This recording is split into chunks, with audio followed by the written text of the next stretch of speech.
Hello guys, मैं हूं मोहित और आप देख रहे हैं डिफिक्स एंटरटेनमेंट। तो दोस्तों, इंडियन होने के नाते आप वोटर आईडी, पैन कार्ड और आधार कार्ड वगैरह को कितना सीरियसली लेते हो। आखिरकार यही तो हमें हमारा इंडियन होने का सबूत देता है और हमें हमारा देश का हर काम करने और उस देश में से निकला हुआ हर डिसीजन में उसका हिस्सा बनने में मदद करता है। अब आप सोचिए, आप भारत के किसी राज्य में रहते हो और वो भी छोटे से गांव में। आप अपना पापी पेट के लिए मेहनत से पैसा कमाई करके अपना और अपने घर वालों का गुजारा करना चाहते हो, पर आपको गांव में काम नहीं मिलता और आप शहर में आके काम करते हो विद प्रूफ। अब आप शहर में आ गए, पर आपके पास शहर में रहने लायक कोई भी घर रेंट पे लेने के लिए पैसा नहीं है, तो आप उस शहर के नजदीकी गांव या किसी ऐसी जगह जो शहर के पास ही है वहाँ पर, यानी प्रॉपर शहर पे नहीं है, वहाँ रहते हो। तो आप रोज वहाँ से काम करने जाते हो और मेहनत की कमाई खा रहे हो और जिंदगी यूं ही चल रही है। पर कुछ दिनों के बाद कुछ ऐसे लोग सामने आते हैं और आपसे अपना इंडियन होने का सबूत मांगते हैं, पर उनको आपके रहने की जगह और उनके भाषाओं में भिन्नता से आपके ये सबूत पर उनको बिलीव नहीं होता और आप जो काम कर रहे हो उसे भी आपसे छीन लिया जाता है, आपके घर तोड़ दिया जाता है। तब आप उस देश के बारे में क्या सोच रहे होंगे? सोचिए गाइस कि हमारी देश दूसरे देश से कितना अलग है, कितना रिलीजियंस के लोग यहाँ रहते हैं, कितने भाषाएं बोली जाती है और तो और अपने भारतीय होने का सबूत आपके पास है। तब आपको उन वोटर आईडी, पैन कार्ड, आधार कार्ड पे शक हो सकता है। पर रुकिए दोस्तों, वीडियो तो अभी शुरू ही हुआ है। तो अभी तक आपने जो इस वीडियो में देखा, शायद उससे आप कंफ्यूज हो गए होंगे कि वोटर आईडी, पैन कार्ड वगैरह प्रमाण पत्र पे सीरियस होना चाहिए कि नहीं। तो मेरी माने आपको डेफिनेटली सीरियस होना चाहिए, क्योंकि किसी भी देश में रहने के लिए आपको उस देश का नियमों का पालन करना ही होगा ना।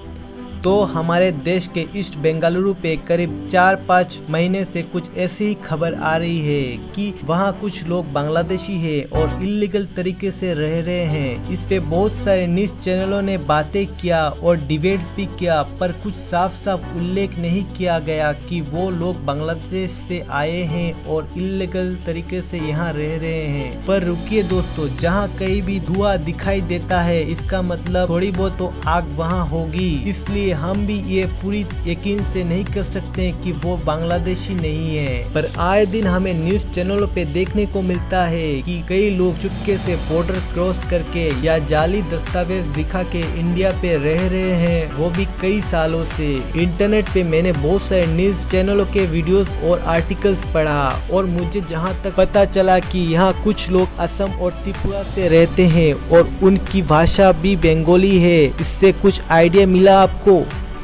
जी हाँ दोस्तों, बांग्लादेश में भी बंगाली लैंग्वेज बोला जाता है और वो लोग त्रिपुरा और असम के लोगों के साथ ऐसे घुल मिल गए हैं कि पता ही नहीं चलता कौन इंडियन बंगाली है और कौन बांग्लादेशी। और बात करें प्रमाण पत्रों की, तो दोस्तों उनके पास वोटर आईडी वगैरह सब कुछ है। तो ये सब कहां से और कैसे बनाया गया, ये मुझे आपको बताने की कोई जरूरत नहीं, क्योंकि आप खुद ही जानते हो। तो मैं ये बात कैसे कह सकता हूँ कि वहाँ बांग्लादेशी रहते हैं? तो गाइज, अब आप जो वीडियो देखेंगे उसे देख के आपको थोड़ा बहुत पता चल जाएगा, क्योंकि ये वीडियो किसी भी न्यूज़ चैनल का नहीं है। ये वीडियो हमारे इसी चैनल के अबीदुर रहमान ने वीडियो बनाया है। वो भी बेंगलुरु पे काम करते हैं और उसी जगह के आसपास ही। तो उनकी बात सुनिए, क्योंकि वो करीब 2 सालों से रह रहे हैं। तो गाइस, आज आपने जितना भी क्लिप देखा है, यह सब क्लिप शूट करते वक्त मुझे बहुत प्रॉब्लम फेस करना पड़ा। मतलब वीडियो शूट करते वक्त आप सबको मैंने कुछ बता नहीं पाया। जब मेरे को पता चला कि हमारा बेंगलुरु पे कुछ बांग्लादेशी इलीगल तरह से आए यहाँ पे और लीगल तरह से रह रहे हैं, हम लोगों को कोई नौकरी नहीं मिल रहा है, हम लोगों को कोई जॉब नहीं मिल रहा है, लेकिन उन लोगों को जॉब मिल रहा है। उन लोग हमारा पैसा खा रहे हैं, हमारा देश को बर्बाद कर रहे हैं। मेरे को बहुत गुस्सा है, इतना गुस्सा है क्या। और गाइस, यहाँ पे जितना भी बांग्लादेशी रह रहे हैं ना बेंगलुरु पे, यहाँ पे रहते रहते उन लोगों को इंडिया का सिटीजनशिप भी मिल जाएगा। क्या आप लोग चाहते हैं ऐसा हो? क्योंकि हमें भी कुछ नहीं मिल रहा है, ऊपर से इन लोग आगे इलीगल तरह से आके लीगल तरह से रह रहे हैं यहाँ पे।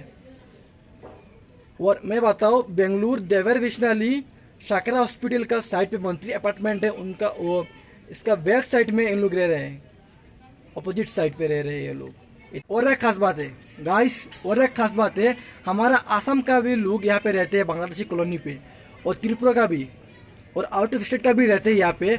लेकिन इधर जो है ना बांग्लादेशी लोगों का, बांग्लादेशी ऑनर है, उन लोगों का रूम पे हमारा इंडियन लोग यहाँ पे रहते हैं।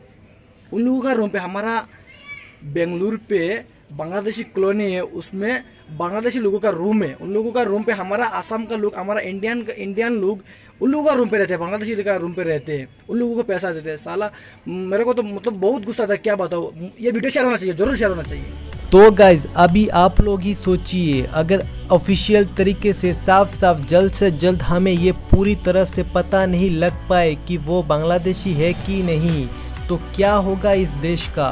क्योंकि इंसान को अपनी ज़िंदगी बिताने के लिए जॉब चाहिए, और अगर हम इंडियन होते हुए कोई जालीबाज बांग्लादेशी हमारे जॉब छीन ले तो गाइस फिलहाल मैं और इसके बारे में नहीं बात कर सकता, पर आप ज़रूर कमेंट कर सकते हैं और हमें बता सकते हैं आपको इसके बारे में क्या कहना है। और अगर आप हमारे चैनल पे नए हैं और अभी तक चैनल को आपने सब्सक्राइब नहीं किया है तो सोच क्या रहे हो यार, अभी सब्सक्राइब करो इस चैनल को।